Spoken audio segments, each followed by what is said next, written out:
الحمد لله نحمده ونستعينه ونستغفره ونؤمن به ونتوكل عليه ونعوذ بالله من شرور أنفسنا ومن سيئات أعمالنا من يهده الله فلا مضل له ومن يضلله فلا هادي له ونشهد أن لا إله إلا الله وحده لا شريك له ونشهد أن سيدنا ومولانا محمدا عبده ورسوله صلى الله عليه وعلى آله وأصحابه وأزواجه وذرياته أجمعين أما بعد فأعوذ بالله من الشيطان الرجيم بسم الله الرحمن الرحيم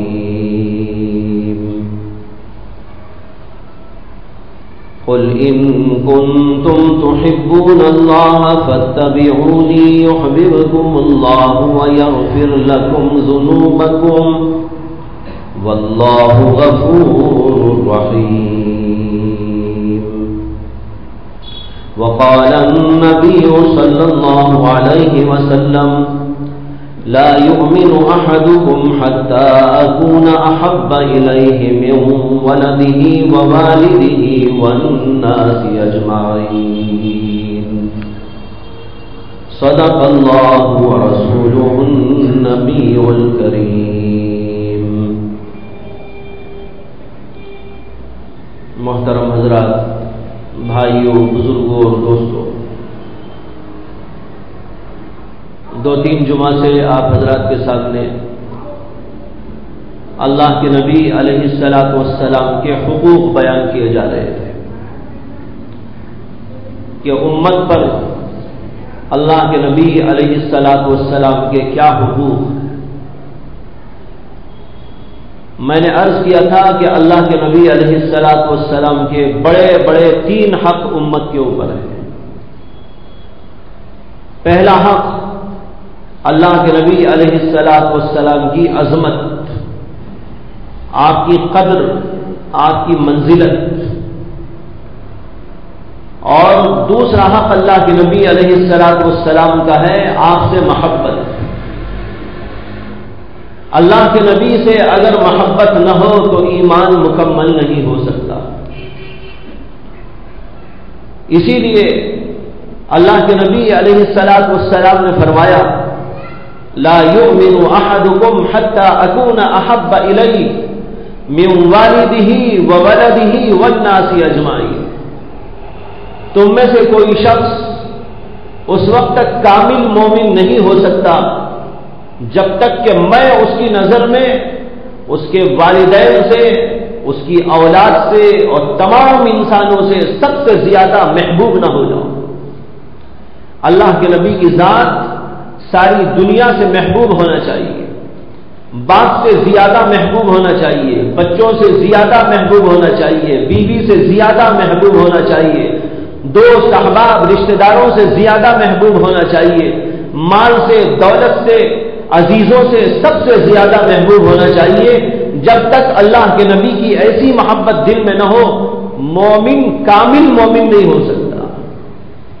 اس سے یہ بھی معلوم ہوا کہ اگر مطلق محبت ہی نہ ہو تو کوئی شخص مومن ہی نہیں ہو سکتا. وہ کیا مومن؟ جس کے دل کے اندر اللہ کے نبی علیہ السلام کی محبت ہی نہ ہو. اس لیے کہ اللہ کے نبی علیہ السلام ہی سے ہم کو دین ملا ہے، بلکہ اللہ کی پہچان بھی حضور ہی کی بدولت ہوئی ہے. ہم جنت کو جانتے ہیں، دوزخ کو جانتے ہیں، دین کو جانتے ہیں، شریعت کو جانتے ہیں. ہم نماز پڑھتے ہیں، ہم روزہ رکھتے ہیں، ہم زکوٰۃ دیتے ہیں، یا اچھا کوئی بھی کام دنیا میں کرتے ہیں تو یہ ساری کے ساری چیزیں دراصل محمد الرسول اللہ صلی اللہ علیہ وسلم کے ذریعے اور آپ کے توسط سے ہم کو بھی ملی ہے.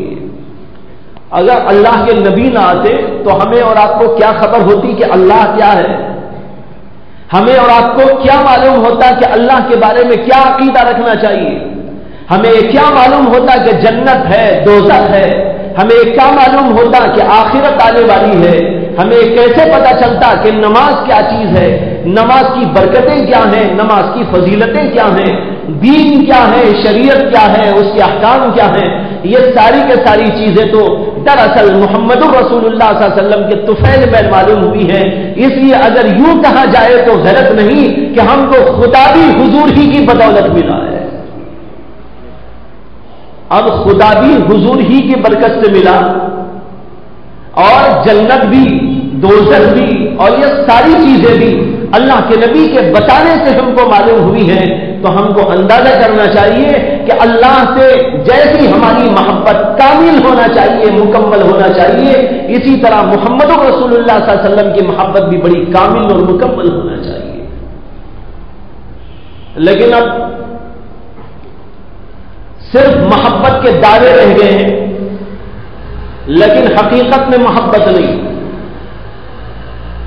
دعوے کرنے والے دعوے تو بہت کر رہے ہیں، جلسے ہیں، جلوس ہیں، اشتہارات ہیں، کتابیں ہیں، رسائل ہیں، جرائد ہیں، اخبارات ہیں، سب کے اندر دعوے ہی دعوے ہیں۔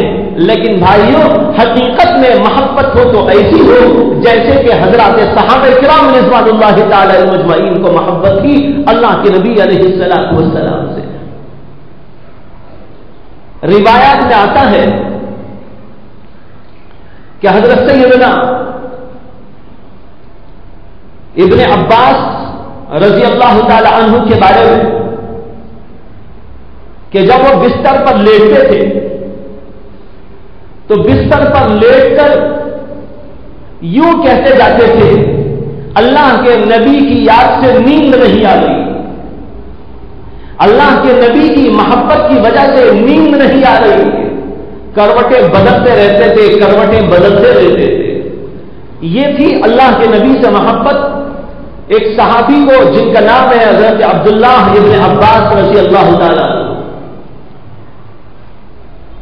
غزوہ خیبر کے موقع پر حضرات صحابہ کرام رضوان اللہ تعالی علیہ مجمعین حضور اقدس صلی اللہ علیہ وسلم کے ساتھ جنگ کرنے کے لیے تشریف لے گئے، اور اس جنگ میں ایک عورت کے 3 رشتہ دار بھی شامل تھے۔ ایک اس عورت کا باپ، ایک اس عورت کا بھائی، اور ایک اس عورت کا بیٹا، بلکہ 4 افراد، ایک اس عورت کا شوہر، 4 افراد ایک ہی عورت کے اس جنگ کے اندر شریک تھے، اور اللہ کی مرضی سے، اللہ کے حکم سے یہ چاروں کے چاروں شہید ہو گئے ایک ہی جنگ کے اندر۔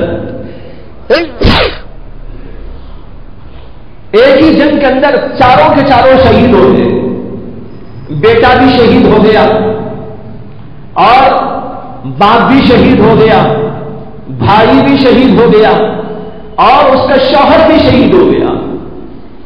اندازہ کیجئے کہ ایک عورت کے اگر بازو بننے کے قابل ہوتے ہیں تو یہی تو ہوتے ہیں۔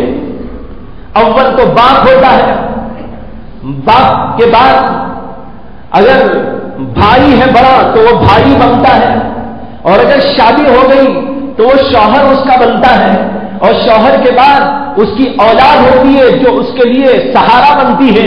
لیکن اس عورت کا باپ بھی مر گیا، بیٹا بھی مر گیا، اور شوہر بھی مر گیا، بھائی بھی مر گیا، ایک ہی دم سارے کے سارے بڑے بڑے خاندان کے چلے گئے۔ اب ایسے وقت میں دوسری کوئی عورت ہوتی تو اس کا کیا حال ہوتا؟ لیکن یہ صحابیہ خاتون تھی۔ روایات کے اندر آتا ہے کہ اس عورت کو خبر دی گئی کہ تمہارے شوہر کا انتقال ہو گیا۔ اس نے کہا شوہر کا انتقال ہو گیا، انا للہ و انا الیہ راجعون، لیکن ذرا مجھے یہ بتاؤ کہ میرے نبی صلی اللہ علیہ وسلم زندہ ہیں، میرے نبی صلی اللہ علیہ وسلم خیریت سے ہیں؟ لوگوں نے کہا الحمدللہ اللہ کے نبی علیہ الصلوۃ والسلام خیریت سے ہیں۔ پھر تھوڑی دیر کے بعد اس کو خبر دی گئی کہ بھائی تمہارا بیٹا بھی مر گیا، اس نے کہا انا للہ و انا الیہ راجعون، لیکن مجھے بتاؤ کہ میرے نبی کا کیا حال ہے۔ پھر تھوڑی دیر کے بعد اس کو خبر دی گئی کہ بھائی تمہارے باپ کا انتقال ہو گیا، اس نے کہا انا للہ و انا الیہ راجعون، لیکن مجھے بتاؤ کہ میرے نبی کا کیا حال۔ چاروں کی خبریں یکے بعد دیگرے اس عورت کو دی جاتی رہی، اور ہر ایک پر وہ انا للہ جو شریعت کا حکم ہے وہ حکم کے مطابق پڑھتی رہی، لیکن اس کے دل میں بے قراری تھی، اس کے دل میں عشق تھا، اس کے دل میں محبت تھی، تو نبی صلی اللہ علیہ وسلم کی محبت تھی۔ محبت یہ نہیں کہ اس کے شوہر سے نہیں تھی، یہ مطلب نہیں کہ اس کے بیٹے سے اسے محبت نہیں تھی، باپ سے اس کو محبت نہیں تھی، لیکن غالب محبت حضور سے تھی، باقی کم درجے کی محبت تو سب سے تھی اس کو۔ اس لیے اس نے کہا میرے نبی صلی اللہ علیہ وسلم کا کیا ہوا؟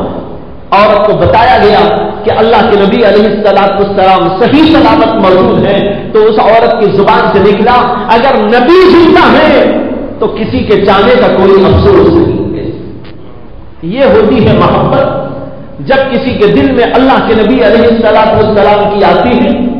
آج ہم لوگوں کو ساری دنیا کی محبتوں نے اپنے داؤں میں کر لیا، لیکن اللہ کی اور اللہ کے رسول کی محبت ایسی نہیں ہے جیسی ہونی چاہیے۔ تاریخ کا مشہور واقعہ ہے، حضرت سیدنا عمر بن خطاب رضی اللہ عنہ کا دور خلافت پانی ہے۔ حضرت امیر المؤمنین عمر بن خطاب رضی اللہ عنہ کا دور خلافت ہے، اعلان جنگ ہوتا ہے۔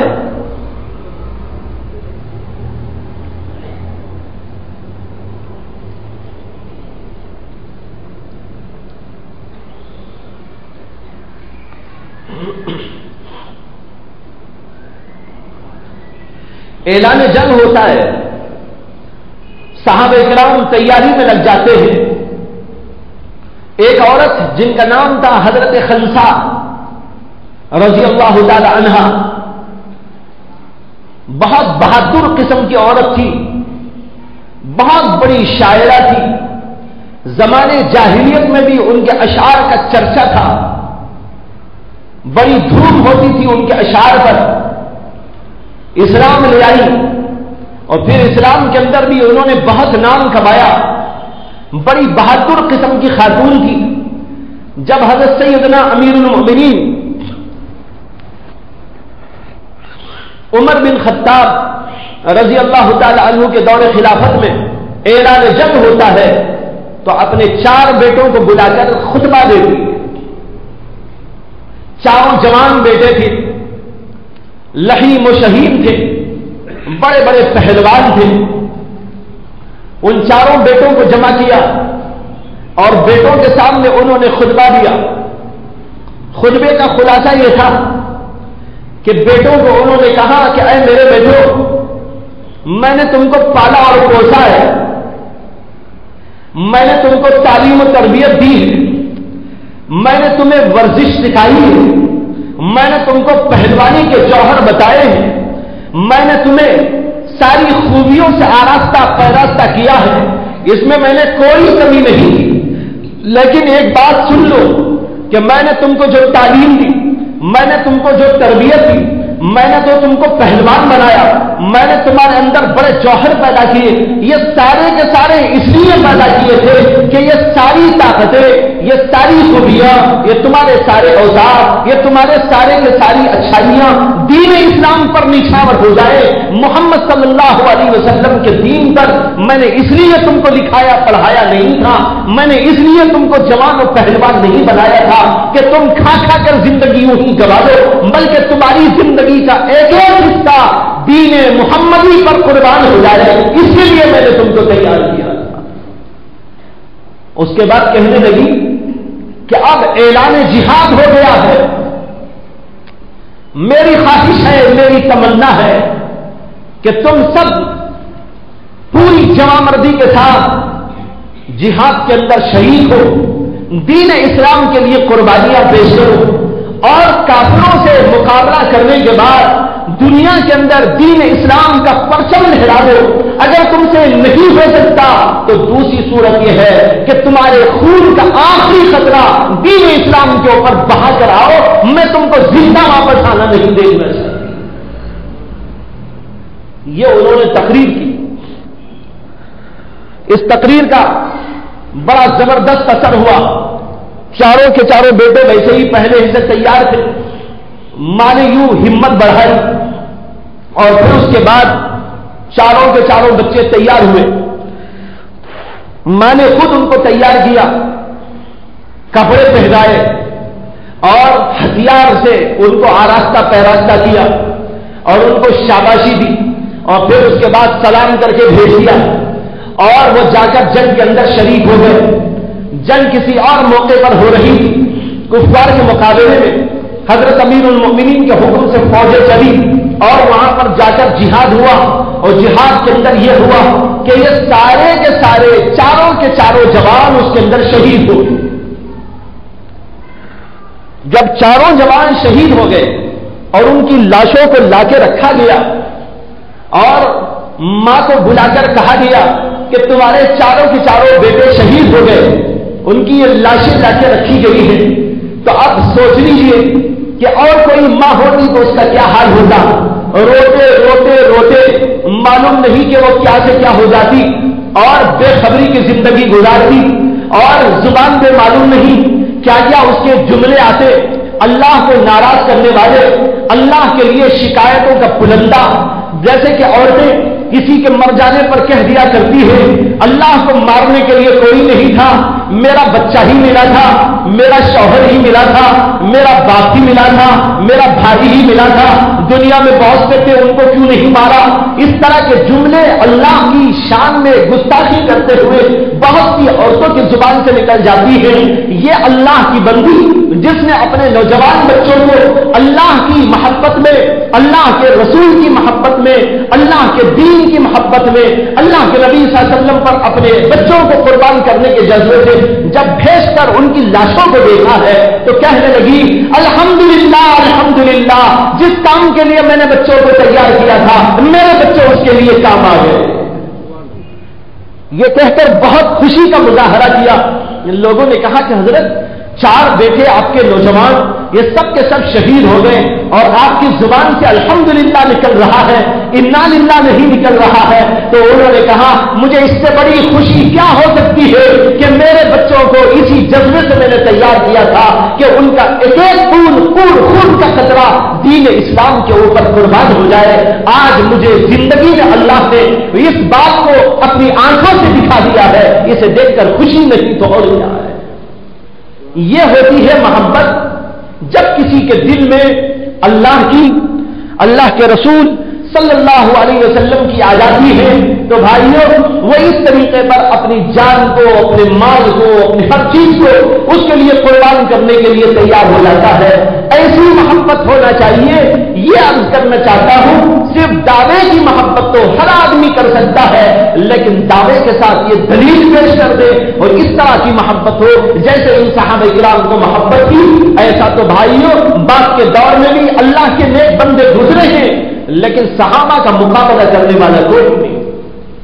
آپ کو معلوم ہے حضرت سیدنا ابو بکر صدیق رضی اللہ تعالی عنہ اللہ کے نبی علیہ الصلوۃ والسلام کے سب سے زیادہ چہیتے صحابی ہیں، سب سے زیادہ قریبی صحابی ہیں، اسلام لانے والوں میں بھی اول، اللہ کے نبی سے قربت میں بھی اول، اللہ کے نبی کے خلفاء میں بھی اول، اللہ کے نبی علیہ الصلوۃ والسلام پر جان و مال قربان کرنے میں بھی اول، ہر چیز میں اللہ نے ان کو اولیت عطا فرمائی۔ ان کی اولیت پر ایک واقعہ یاد آ گیا کہ ایک دفعہ حضرت سیدنا ابو بکر صدیق رضی اللہ عنہ فجر کے لیے اٹھے اور پھر اس کے بعد انہوں نے فجر سے پہلے ہی سحری کھائی اور روزے کی نیت کر لی، اس کے بعد تہجد بھی پڑھ لی اور پھر اس کے بعد مسجد کو جانے گھر سے نکلے تو راستے میں ایک جگہ پر ایک ان کو غریب نظر آیا تو اس غریب اور فقیر آدمی کو انہوں نے کچھ خیر خیرات دی، صدقہ دیا، اور پھر اس کے بعد آگے بڑھے تو ان کو نظر آیا کہ ایک آدمی بڑا معذور قسم کا ہے اور اسے کچھ پریشانی لاحق ہے، تو اس کو جا کر انہوں نے دبایا اور اس کی پریشانی کو دور کرنے کی کوشش کی، اور پھر اس کے بعد مسجد کو تشریف لے گئے۔ مسجد میں جا کر انہوں نے نماز ادا کی۔ نماز پڑھنے کے بعد اللہ کے نبی علیہ السلام نے صحابہ کرام کی طرف مڑ کر بیٹھ کر یہ ارشاد فرمایا کہ آج تم میں کوئی ایسا ہے جس نے روزہ بھی رکھا ہو، خیر خیرات بھی کیا ہو، لوگوں کے ساتھ ہمدردی و غمخواری بھی کی ہو، جس نے رات میں تہجد بھی پڑھے ہو اور اس کے بعد اس نے نماز بھی ادا کی ہو، یہ ساری خوبیوں والا تم میں کوئی ہے؟ حضرت ابو بکر صدیق رضی اللہ عنہ کہنے لگے یا رسول اللہ میرے ساتھ ایسا اتفاق ہوا، میں نے آج روزے کی نیت کر لی ہے اور پھر تہجد بھی پڑھی تھی، پھر باہر نکلا تو ایک غریب نظر آیا تو اس کو میں نے صدقہ بھی دے دیا تھا، اور ایک آدمی کو کراہتا ہوا دیکھا تو میں نے اس کی خدمت بھی کر دی تھی، پھر اس کے بعد یہاں چلا آیا تو آپ کے ساتھ نماز کی بھی اللہ نے توفیق دے دی۔ اللہ کے نبی صلی اللہ علیہ وسلم نے فرمایا ابو بکر اس امت میں اول ہے، ہر چیز میں اول، کوئی ایسا نہیں جس سے سب کاموں کے اندر اول رہتا ہو، ادھر نماز میں اول، ادھر دیکھو تو زکات میں اول، ادھر دیکھو تو خیر خیرات میں اول، ادھر دیکھو تو غمخواری میں اول، ادھر دیکھو تو لوگوں کے ساتھ نباہ کرنے میں اول، ہر چیز کے اندر اول، روزے میں اول اور نمازوں میں اول، ہر چیز کے اندر ان کا مقام اول ہی اول تھا۔ اسی لیے امت نے اس بات کا فیصلہ کر لیا، تمام کے تمام صحابہ کرام نے بیٹھ کر کہ حضور اقدس صلی اللہ علیہ وسلم کے بعد اس امت میں سب سے اول خلیفہ بننے کے لائق ہے تو صدیق اکبر رضی اللہ عنہ۔ تو میں کہہ رہا تھا یہ حضرت ابو بکر صدیق رضی اللہ عنہ، ان کی حضور سے محبت کے عجیب عجیب واقعات تاریخ کے اندر محفوظ ہیں۔ مثال کے طور پر تاریخ ہم کو بتاتی ہے، سیرت بتاتی ہے کہ ابو بکر صدیق رضی اللہ عنہ کے والد محترم حضرت ابو قحافہ رضی اللہ عنہ ایمان لے آئے، ایمان لائے بہت دیر میں، جبکہ مکہ مکرمہ فتح ہوا تھا۔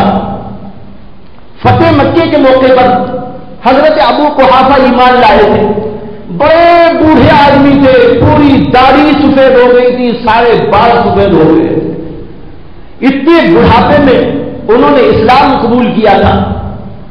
حضرت ابو بکر صدیق رضی اللہ عنہ نے حضور کی خدمت میں ان کو لایا، اسلام وہ لے آئے، حضور نے ان کو دعائیں دی، یہ سب کچھ ہوا۔ اس موقع پر حضرت ابو بکر صدیق نے ایک بات کہی، انہوں نے کہا میرے باپ کے ایمان لانے پر مجھے اس قدر خوشی نہیں ہے جس قدر خوشی اس وقت میں ہوتی کہ ابو طالب ایمان لیا۔ ان سے لوگوں نے کہا کہ اس کی کیا حکمت ہے، آپ کا باپ بھی مسلمان ہوا، آپ کہتے ہیں مجھے اس پر اتنی خوشی نہیں، خوشی زیادہ اس وقت میں ہوگی کہ اللہ کے نبی علیہ السلام کے چچا ابو طالب ایمان لیا۔ انہوں نے کہا اس لیے کہ اللہ کے نبی کو جتنا تعلق، جتنی محبت اور جتنی محبت حضرت رسول اللہ صلی اللہ علیہ وسلم سے ابو طالب کو تھی، ایسی محبت تو خال خال ہوتی ہے۔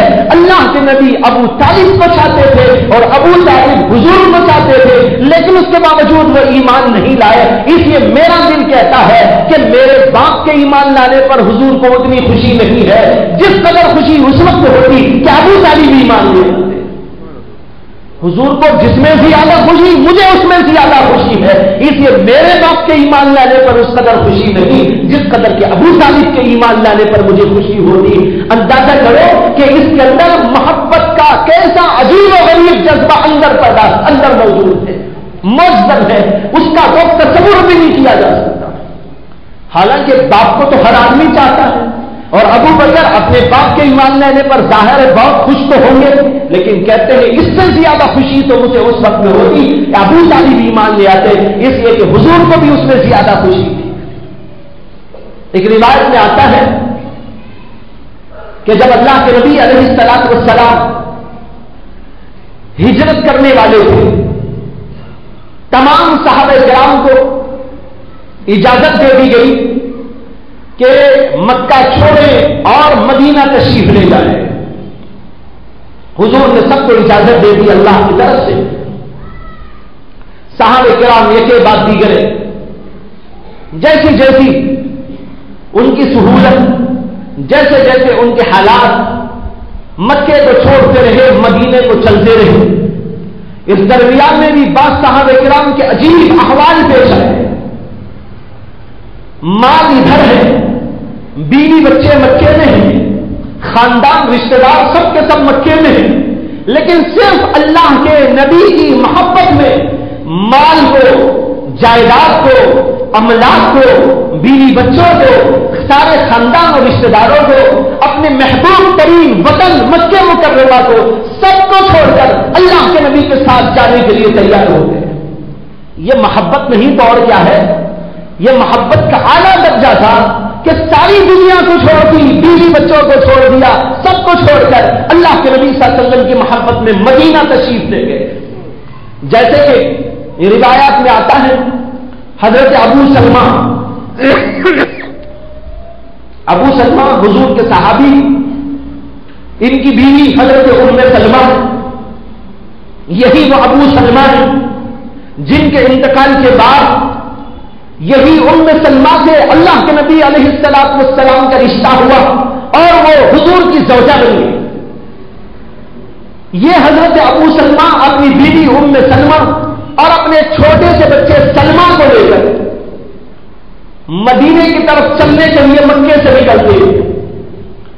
جب مدینے کی طرف چلنا شروع کرتے ہیں، مکے کو چھوڑنے کے مکے کے آخری جو ہے کناروں پر ہیں، وہیں پر کافروں نے آ کر ان کو گھیر لیا۔ آ کر گھیر لینے کے بعد انہوں نے کہا ابو سلمہ تم اگر جانا چاہتے ہو تمہارے نبی کے پاس تم تو چلے جاؤ، لیکن ہم تمہاری بیوی کو تمہارے ساتھ جانے نہیں دیں گے، تمہارے بچے کو تمہارے ساتھ میں جانے نہیں دیں گے، اس لیے کہ یہ ہمارے مکے کی رہنے والی عورت ہے، ہم تمہارے ساتھ اس کو جانے کی اجازت نہیں دیتے۔ حضرت ام سلمہ کے خاندان کے سب لوگ آ گئے، انہوں نے کہا تمہارے ساتھ بیوی کو جانے نہیں دیں گے۔ انہوں نے کہا بہت اچھا۔ حضرت ابو سلمہ تشریف لے گئے، ام سلمہ کو یہاں پر ڈال دیا گیا۔ بڑی تکلیفوں میں، بڑی مصیبتوں میں، بڑی پریشانیوں میں ان کا مال بھی چھین لیا، بیوی بچوں کو بھی چھین لیا، تنہا ان کو جانے کی اجازت دے دی۔ حضرت ابو سلمہ تو چلے گئے، لیکن ام سلمہ کا حال یہاں بڑا برا ہو رہا تھا، ان کے ساتھ برا سلوک بھی ہو رہا تھا، اور پھر ان کو بھی اللہ کے نبی سے محبت تھی، اس لیے وہ بھی مدینہ جانا چاہتی تھی۔ کسی نہ کسی طریقے پر ایسا ہوا کہ انہوں نے وہاں سے چھٹکارا پایا اور اپنے بچے کو لے کر مدینے کی طرف چھٹ کے چلی گئی۔ بھائیوں ایسے سینکڑوں واقعات پیش آئے۔ اسی طریقے پر حضرت سہیب رومی کے ساتھ واقعہ پیش آیا۔ روم کے رہنے والے تھے، مکے میں آ کے بس گئے تھے، مکے میں بہت کمایا انہوں نے زمانے جاہلیت کے اندر، اور پھر اس کے بعد حضور پر ایمان لے آئے، وہاں کے بڑے مالداروں میں ان کا شمار ہوتا تھا۔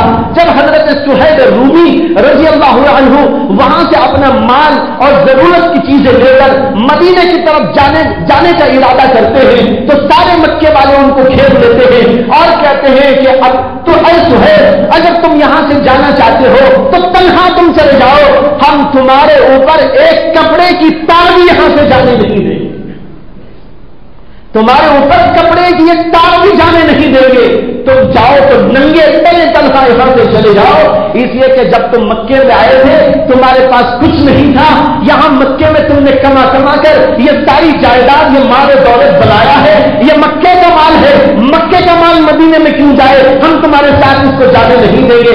سارا مال ان کا چھین لیا اور لوٹ لیا،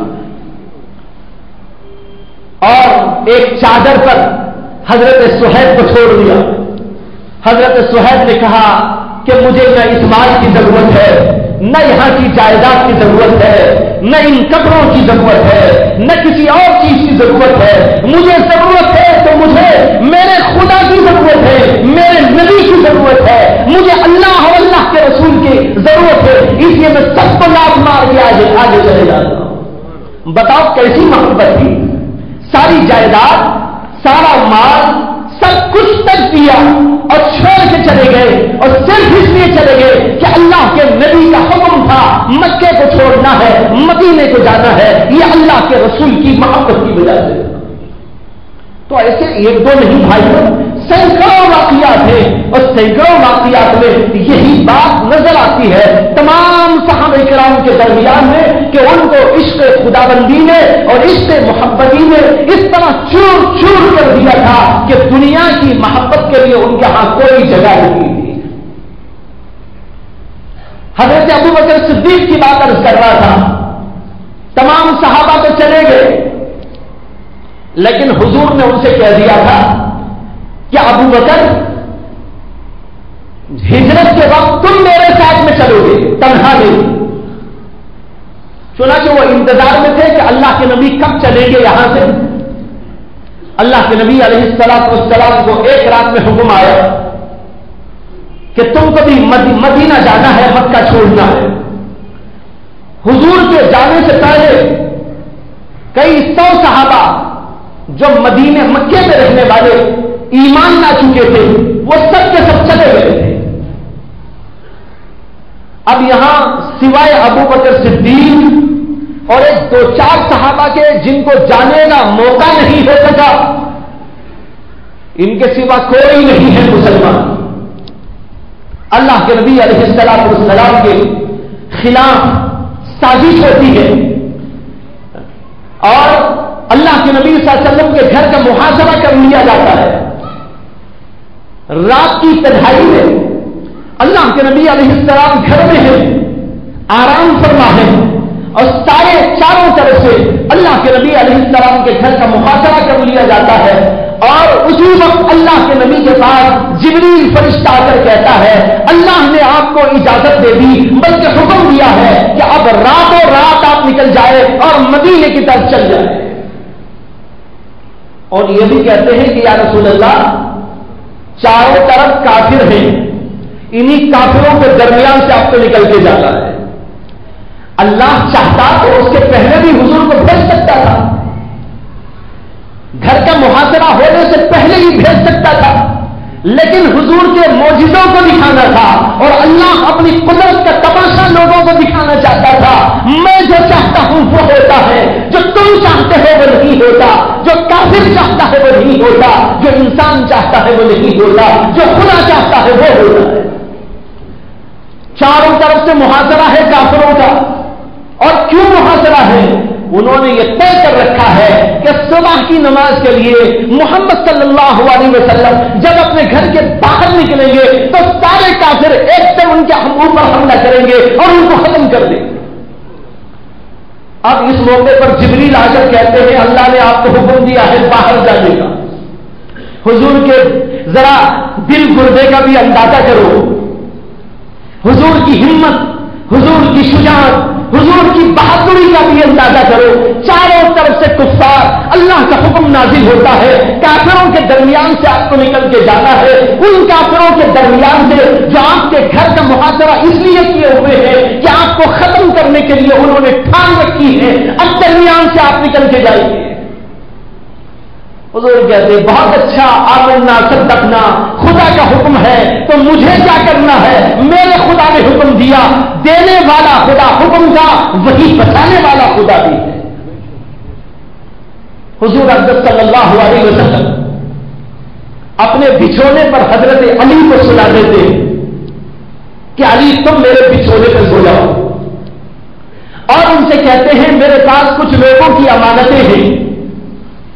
یہ سارے کافروں کی امانتیں تھیں، یہ حضور کے دشمن تھے، حضور کو طنز و تعریف کرتے تھے، حضور اقدس صلی اللہ علیہ وسلم کو بدنام کرتے تھے، لیکن اس کے باوجود ان کا پکا یقین تھا کہ پوری دنیا میں سوائے محمد صلی اللہ علیہ وسلم کے اور آپ کے صحابہ کے کوئی امانت دار نہیں ہے.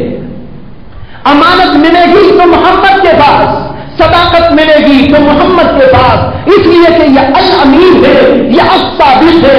دنیا میں ان سے بڑا امانت دار کوئی نہیں، دنیا میں ان سے بڑا صداقت پسند کوئی نہیں. یہ اپنے جو ہے اپنے دشمنوں کی چیزوں کی بھی حفاظت کرنے والے تھے، کسی کو تک نہیں پہنچاتے. اس لیے سارے کافر بھی حضور ہی کے پاس امانتوں کو رکھا کرتے تھے. لیکن آج کیسا دور آ گیا کہ آج لوگ کہتے ہیں مسلمان سے بڑا بے خیانت کوئی نہیں، مسلمان سے زیادہ جھوٹا کوئی نہیں، مسلمان سے زیادہ بے وفا کوئی نہیں. بھائیوں، ہم نے حضور کی سیرت کو بگاڑ کے رکھ دیا. آج ہم کو لوگ دیکھتے ہیں تو ان کو صداقت کا نمونہ نہیں نظر آتا، ہم کو دیکھ کر ان کو جھوٹ کا پرندہ نظر آتا ہے. ہم کو دیکھتے ہیں تو لوگ امانت کو قیاس نہیں کر پاتے کہ یہ امانت دار ہوتے ہیں، بلکہ ہم کو دیکھتے ہیں تو لوگ اس بات کا قیاس کرنے میں حق بجانے میں نظر آتے ہیں کہ ایسے لوگ دراصل امانتوں کو تباہ کرنے والے، امانتوں کو خیانت کے بھین توڑا دینے والے. یہ ہے آج ہم لوگوں کا حال اور ہماری صورت حال. بھائیوں، اس لیے اپنے حالات کو بدلنا چاہیے. اللہ کے نبی علیہ السلام کا کردار دیکھو. اس زمانے میں جبکہ سارے لوگ حضور کے دشمن تھے، انہی دشمنوں کی امانتیں حضور کے پاس رکھی ہوئی. اللہ کے نبی نے کہا کہ علی تم یہاں لیتے رہو، امانتیں یہاں پر ہیں، صبح ہونے کے بعد امانتوں کو ان کے پاس میں پہنچا دو اور پھر اس کے بعد تم بھی یہاں سے چلے آؤ چھپتے چھپاتے اور کہیں درمیان میں ہم سے آ کے مل جاؤ. انہوں نے کہا بہت اچھا. حضرت علی کا دل گردہ بھی دیکھیے، ان کی شجاعت و بہادری بھی دیکھیے. اللہ کے نبی کے بستر پر اس وقت سونا خطرے سے خالی نہیں تھا، اس لیے کہ سارے کافر اسی بستر کو تاک رہے ہیں، اسی بستر پر حملہ کرنے کے لیے جمع ہوئے ہیں.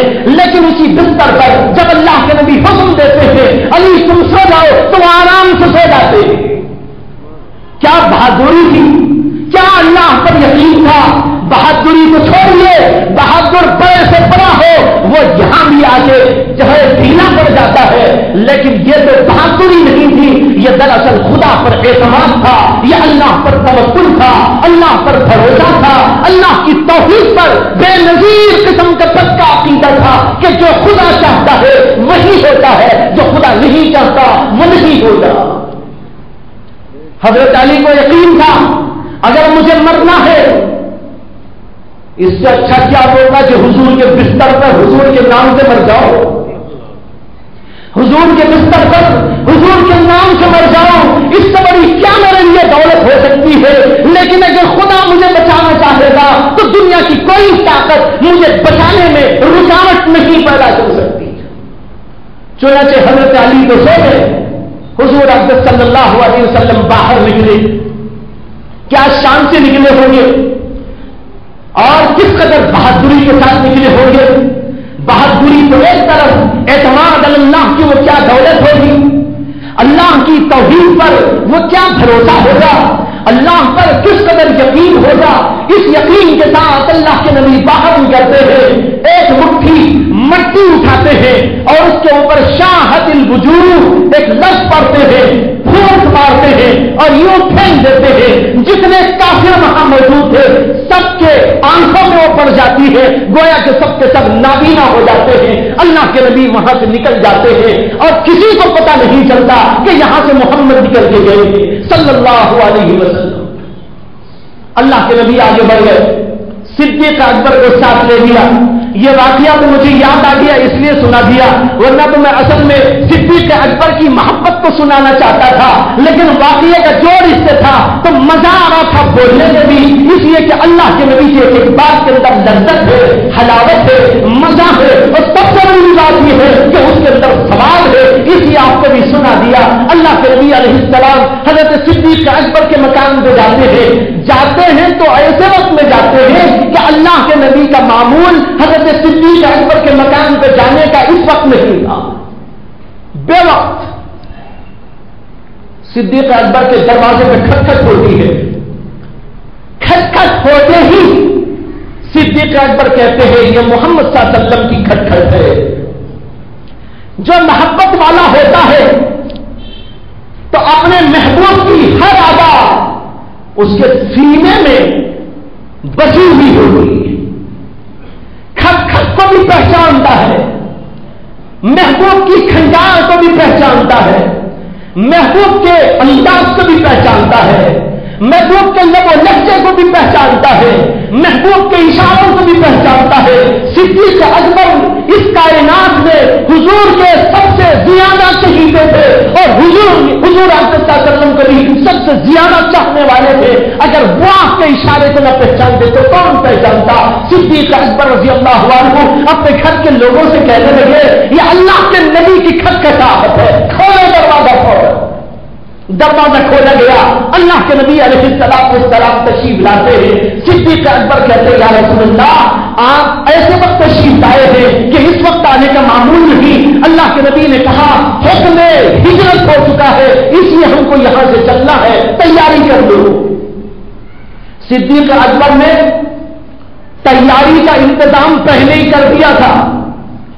2 اونٹ تیار تھے, اونٹ چلانے والے تیار تھے اور اسی کے ساتھ کچھ ساز و سامان بھی تیار تھا. سب کچھ وہاں تیار تھا اور اپنے ساتھ جتنا پیسہ ان کے گھر میں اس وقت موجود تھا وہ سارے کا سارا پیسہ بھی حضرت صدیق اکبر رضی اللہ عنہ نے حضور پر خرچ کرنے کے لیے, دین اسلام پر خرچ کرنے کے لیے پہلے ہی اس کا بندوبست کر کے رکھ لیا تھا. اسی لیے روایات میں آتا ہے کہ جس وقت اللہ کے نبی کو لے کر صدیق اکبر ہجرت کے لیے نکلے ہوئے ہیں تو گھر میں ایک پائی موجود نہیں تھی. حضرت صدیق اکبر کے والد ابو قحافہ اس وقت مسلمان نہیں تھے. مسلمان جیسے کہ میں نے کہا بہت بعد میں ہوئے, ہجرت کے بعد بہت زمانے کے بعد جب مکہ مکرمہ فتح ہوا تو تب وہ ایمان لائے تھے. ہجرت کے وقت وہ مسلمان نہیں ہوئے تھے. انہوں نے صدیق اکبر کی بیٹیوں کو, صدیق حضرت ابو قحافہ نے اپنی پوتیوں اور صدیق اکبر کی بیٹیوں سے پوچھا کہ تمہارا باپ تو محمد کے ساتھ چلا گیا ہے, تمہارے کھانے پینے کے لیے بھی کچھ چھوڑ گیا ہے کہ نہیں؟ اب وہ بیٹیاں کون سی بیٹیاں؟ حضرت عائشہ, حضرت اسماء رضی اللہ عنہا, یہ ان کی بیٹیاں. حضرت اسماء کہتی ہیں کہ ہمارے دادا جان کو کہیں غصہ نہ آ جائے یہ سن کر کہ ہمارے باپ نے ہمارے لیے کھانے پینے کا کچھ چھوڑا نہیں, تو ہم نے ایسا کیا کہ کچھ اینٹ اور پتھر ایک جگہ پر جمع کر دیے. ایک تھیلے میں کچھ اینٹیں لائے, کچھ پتھر لائے, کچھ مٹی کے ڈھیر لائے, اس کے اندر ڈال دیا. اور ہمارے دادا اس وقت نابینا ہو چکے تھے, نظر ان کو نہیں تھی, تو ان کا ہاتھ لے کر ہم نے اس مٹی پر رکھا اور کہا دیکھیے ہمارے لیے سب کچھ چھوڑ کے گئے, ہمارے لیے سب کچھ چھوڑ کے گئے ہیں. انہوں نے کہا اچھا یہ سب کچھ تمہارے لیے چھوڑ کے گیا ہے تو اس کے جانے کی کوئی پرواہ نہیں, تم آرام سے زندگی کرو. یہ کہہ کر ان کو تسلی دے دی. بھائیوں یہ تھا اللہ کے نبی سے محبت کا ان کا عجیب و غریب واقعہ. اللہ کے نبی صلی اللہ علیہ وسلم پر پورے گھر کو لٹا دیا اور وہاں سے چلے. اور جب چلے ہیں 2 اونٹوں کا انہوں نے پہلے ہی بندوبست کر لیا تھا. وہاں سے نکلے اور سب سے پہلے تو چلے تھے غار ثور کے اندر. غار ثور مدینہ طیبہ میں ہے, ذرا سے فاصلے پر چلتے چلتے چلتے وہاں تک چلے گئے اور اونٹ والے سے کہہ دیا تھا کہ اونٹوں کی رکھوالی کرنا اور 3 دن کے بعد فلاں جگہ پر تو آ جانا, وہاں سے ہم آگے ہجرت کر کے جانے والے ہیں. پورا طے کرنے کے بعد, بندوبست کرنے کے بعد اور یہ بھی طے کرنے کے بعد کھانے پینے کے لیے گھر سے روزانہ حضرت اسماء کچھ پکایا کرے گی اور غار ثور میں لا کر حضور کو میرے لیے دے دیا کرے گی. یہ سارا انتظام کرنے کے بعد اللہ کے رسول علیہ السلام کو لے کر غار ثور میں چلے گئے. غار ثور کی طرف کوئی جاتا نہیں تھا, وہاں کوئی رہائش نہیں تھی, لوگ وہاں چھانک کر بھی نہیں دیکھتے تھے. وہاں پر ادھر سے ادھر تک دیکھو جنگل ہی جنگل بنا ہوا تھا. اس جنگل کو جا کے انہوں نے صاف کیا پہلے. کانٹے معلوم نہیں کیسے ببول کے کانٹے بڑے سخت ہوتے ہیں, اس اس کو اپنے ہاتھوں سے صاف کیا یہاں سے وہاں تک، سب کی صفائی کرنے کے بعد جب اندر گھسے تو وہاں بھی دیکھا کہ حالت بہت خراب ہے. غار کے اندر غار کو پورے اچھے طریقے سے انہوں نے صفائی کر دی اور صاف کرنے کے بعد دیکھا تو کچھ اس کے اندر جگہ جگہ سوراخ نظر آ رہے تھے. حضرت ابو بکر صدیق نے سوچا ان سوراخوں میں ہو سکتا ہے کوئی جانور ہو، زہریلا جانور ہو، جنگل کا علاقہ ہے، کہیں ایسا نہ ہو وہ سانپ بچھو کچھ اس میں ہو اور وہ نکل کر اللہ کے نبی کو یا مجھے کاٹ دے. اس لیے ان کے پاس کچھ کپڑا تھا، کپڑے سے انہوں نے پرزے بنائے اور ان پرزوں سے جتنے سوراخ تھے سارے سوراخوں کو بند کر دیا. سارے سوراخ بند ہو گئے لیکن ایک سوراخ بند کرنے کے لیے کوئی چیز نہیں تھی. اور انہوں نے کہا چھوڑو اسے جانے دو. سب صفائی ہو گئی. اس وقت تک اللہ کے نبی باہر کھڑے ہوئے تھے. صدیق اکبر نے حضور کو آواز دی یا رسول اللہ صفائی ہو گئی ہے، آنکھ تشریف لے آئی ہے. اللہ کے نبی علیہ السلام کا دمکتا ہوا وہ چہرہ جس کے سامنے سورج بھی مان پڑا ہوا ہوتا تھا، شام بھی اللہ کے نبی کے چہرے کے سامنے بالکل پھیکا معلوم ہوتا تھا. یہ کوئی ویسی لفظی نہیں ہے، صحابہ کرام کی گواہیاں ہیں، ایک نہیں 50 صحابہ کرام کی. حضرت ابو ہریرہ سے کسی نے پوچھا تھا کہ ہم نے سنا ہے اللہ کے نبی کا چہرہ ایسا چمکتا تھا جیسے کہ تلوار چمکتی ہے. حضرت ابو ہریرہ نے کہا نہیں یہ غلط بات ہے، اللہ کے نبی کا چہرہ ایسا چمکتا تھا جیسے سورج چمکتا ہے. ایک صحابی کہتے ہیں میں نے حضور کو دیکھا 14ویں رات کا چاند نکلا ہوا تھا، حضور لال چادر دھاریوں والی پہنے ہوئے بیٹھے تھے. میں کبھی حضور کے چہرے کو دیکھتا تھا اور کبھی چاند کو دیکھا کرتا تھا.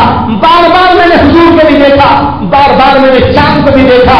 اس کے بعد میں کہتے ہیں اس خدا کی قسم ہے جس کے قبضے میں میری جان ہے، اللہ کے نبی کے چہرے کے سامنے یہ چاند پھیکا معلوم ہو رہا.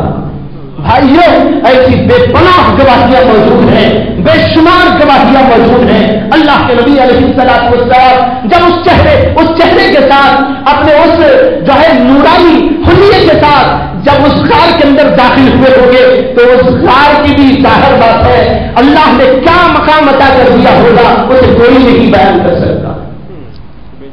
اللہ کے نبی اندر تشریف لے گئے، تھکے ہوئے تھے رات بھر اور پھر معلوم نہیں کتنا وقت ہو گیا تھا. اس وقت تک اس پورے ساز و سامان کے بندوبست میں اور یہ ساری کیفیتوں کے لیے کافی وقت ہوا. اللہ کے نبی صلی اللہ علیہ وسلم پر تھکان غالب تھا. صدیق اکبر نے بیٹھ کر حضور اقدس صلی اللہ علیہ وسلم سے کہا یا رسول اللہ آپ میرے جو ہے پیروں پر سر رکھ کے سو رہی ہیں. حضور اقدس صلی اللہ علیہ وسلم نے سر رکھا. کچھ ہی دیر کے بعد اللہ کے نبی کے نیند تاری ہو گئی. لیکن نیند تاری ہونے سے پہلے یا شاید اس کے بعد یہ واقعہ پیش آیا کہ کفار مکہ جو حضور اقدس صلی اللہ علیہ وسلم کی تلاش میں نکل چکے تھے، جب انہوں نے دیکھا کہ یہاں حضور نہیں ہے گھر میں، وہ ناکام ہو گئے. تو ناکام ہونے کے بعد ان کو اور زیادہ جوش آیا. انہوں نے کہا کسی نہ کسی طریقے پر محمد صلی اللہ علیہ وسلم کو پکڑنا چاہیے. انہوں نے اعلان کر دیا جو بھی محمد کو پکڑ کے پیش کرے گا، چاہے زندہ پیش کرے یا مردہ پیش کرے، اسے 100 سرخ اونٹوں کا انعام دیا جائے گا. 100 سرخ اونٹ معمولی بات نہیں، کروڑ روپے ہو جاتے تھے. اس زمانے کی یہ بات تھی. اس زمانے میں انہوں نے اعلان کیا اور لوگ نکل پڑے، ادھر بھی ادھر بھی ادھر بھی ادھر بھی، اور کچھ لوگ تلاش کرتے کرتے کرتے کرتے وہاں تک آ گئے تھے جہاں غار ثور ہے. غار ثور کے قریب کافروں کے قدم نظر آ رہے تھے. اللہ نے ایک عجیب و غریب انتظام کیا اپنی قدرت قاہرہ سے. وہ یہ کہ اسی وقت مکڑی کو حکم دے دیا کہ مکڑی یہاں جالا ٹانگ دے. مکڑیوں نے بڑے بڑے مکڑیوں نے آ کر وہاں پر جالا باندھ دیا اور پھر وہاں 2 کبوتریوں کو اللہ نے بھیجا کہ وہ 2 کبوتری آ کے وہاں بسیرا کر لے. چنانچہ 2 کبوتریوں نے آ کر وہیں پر بسیرا کر لیا اور انڈے بھی دے ڈالے اسی وقت میں. یہ دیکھ کر کافر لوگ کہنے لگے بھائی یہاں کوئی انسان آیا ہوتا یہ جالا ٹوٹ جاتا اور یہ جو بیٹھے ہوئے کبوتریاں ہیں، یہ کبوتر یہاں سے اڑ کے چلے جاتے، لیکن یہاں تو معلوم ہوتا ہے کہ کبوتریوں نے انڈے دے رکھے ہیں، یہ انہوں نے یہاں بسیرا بنایا ہے، معلوم ہوتا ہے کوئی انسان یہاں نہیں آیا، یہ ان کی آوازیں ہو رہی تھی، اندر آواز محسوس ہو رہی تھی۔ صدیق اکبر رضی اللہ عنہ کہنے لگے یا رسول اللہ، یہ کافر لوگ تو یہاں تک کیوں پہنچ گئے ہیں؟ اللہ کے نبی علیہ السلام نے اللہ پر اعتماد اور توکل کے ساتھ ایک جواب ان کو دیا۔ اللہ نے اس کا ذکر قرآن پاک کے اندر فرمایا ہے، اذ یقول لصاحبہ لا تحزن ان اللہ معنا۔ اللہ کے نبی جب کہہ رہے تھے اپنے ساتھی حضرت ابو بکر صدیق سے، کیا کہہ رہے تھے؟ لا تحزن، ابو بکر غم نہ کرو، ان اللہ معنا، اس لیے کہ اللہ ہمارے ساتھ ہے جو تمہیں بھی مجھے بھی دونوں کو بچانے والا ہے۔ علماء نے یہاں پر ایک نقطہ بیان کیا، علماء کہتے ہیں کہ جب حضرت موسیٰ علیہ السلام کے ساتھ بنی اسرائیل نکلے تھے اور پیچھے سے دشمن حملہ کرتے کرتے فرعون ان کو پکڑنے کے لیے قریب آ گیا، تو جب قریب آیا سامنے تو تھا دریائے قلزم اور پیچھے بہت بڑا لشکر فرعون کا اور خود فرعون بھی ساتھ میں ہے۔ ادھر دیکھو تو فرعون ہے اور سامنے دیکھو تو دریائے قلزم، اتنا بڑا سمندر ہے۔ تو حضرت موسیٰ علیہ السلام کے ساتھ جو بنی اسرائیل معمولی تعداد میں نہیں 6 لاکھ آدمی تھے، کتنے؟ 6 لاکھ بنی اسرائیل، وہ سب کے سب کہنے لگے کہ اے موسیٰ انا لمدرکون، بلا شبہ ہم پکڑ لیے گئے ہیں، اب تو ہمارے لیے نہ ادھر کی کوئی راہ ہے نہ ادھر کی کوئی راہ ہے، پیچھے جاتے ہیں تو دشمن موجود ہے، آگے جاتے ہیں تو سمندر موجود ہے، نہ آگے جا سکتے ہیں نہ پیچھے جا سکتے ہیں، انا لمدرکون، ہم تو پکڑے گئے ہیں۔ اس موقع پر حضرت موسیٰ علیہ السلام نے ان لوگوں کی بے ایمانی کو پیش نظر رکھتے ہوئے جو ان لوگوں کو جواب دیا تھا، وہ جواب یہ تھا کہ حضرت موسیٰ علیہ السلام نے یہ فرمایا ان معی ربی سیہدین، بلا شبہ میرا پروردگار میرے ساتھ ہے جو مجھے راہ بتانے والا ہے۔ کیا فرق ہے دونوں جوابوں میں؟ وہاں کہتے ہیں ان اللہ معنا، اللہ ہمارے ساتھ ہے، میرے بھی ساتھ ہے، ابو بکر تمہارے بھی ساتھ ہے، لیکن موسیٰ علیہ السلام نے اپنے لوگوں کو جواب دیا ان معی ربی سیہدین، میرا پروردگار میرے ساتھ ہے، مجھے راہ دکھائے گا، تم کو کیا راہ دکھائے گا، اس لیے کہ تم ایمان والے نہیں ہو۔ حضرت موسیٰ کو معلوم ہوا ان کے انداز سے کہ یہ لوگ ایماندار نہیں ہیں، ہر موقع پر بے ایمانی کا معاملہ کرتے ہیں، اس لیے انہوں نے کہا میرا پروردگار میرے ساتھ ہے۔ اللہ کے نبی نے کہا ہمارا پروردگار ہمارے ساتھ ہے۔ ابو بکر کو ملا کر حضور نے فرمایا۔ تو بھائیوں، یہ حضرت ابو بکر صدیق رضی اللہ عنہ کا مقام ہے، مرتبہ ہے، جس کو اللہ نے یہاں پر بیان فرمایا۔ غرض یہ کہ یہ واقعہ ہوا، اتنے میں دیکھا حضور کی آنکھ لگ گئی، آنکھ لگ کر حضور اقدس صلی اللہ علیہ وسلم کو خرنا کے آنے کی جو ہے عادت تھی کہ جب اللہ کے نبی سوتے تھے ہلکی ہلکی خراٹے کی آواز آیا کرتی تھی، بہت نہیں جس سے دوسروں کو تکلیف ہو جائے۔ بعضے ویسے خراٹے مارتے ہیں کہ وہ سوتے ہیں تو صرف وہی سویا کرے، وحدہ لا شریک لہ، سونے میں وہ تنہا رہیں گے، ان کے ساتھ کوئی شریک نہیں رہے گا، باقی سارے جاگ جائیں گے۔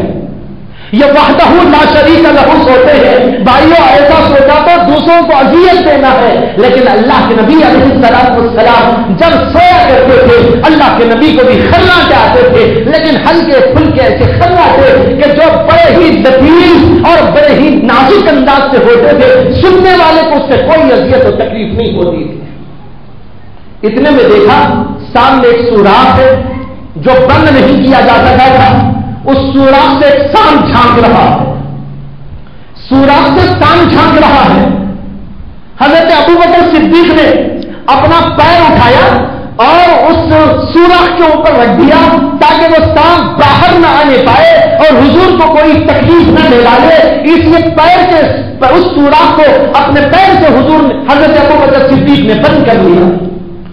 لیکن شام کو کیا تھا؟ اسے تو باہر آنے کی تمنا تھی، اسے تو حضور کی زیارت کی آس لگی ہوئی تھی. وہ تو کئی برسوں سے وہاں حضور کے دیدار کے لیے زندگی کر رہا تھا. جب صدیق اکبر نے وہاں پر پیر رکھ کر سوراخ کو بند کر دیا تو ساتھ میں حضرت ابو بکر کے پیر ہی کو ڈس دیا. لیکن ڈسنے کے باوجود حضرت ابو بکر صدیق ٹس سے مس نہیں ہوئے.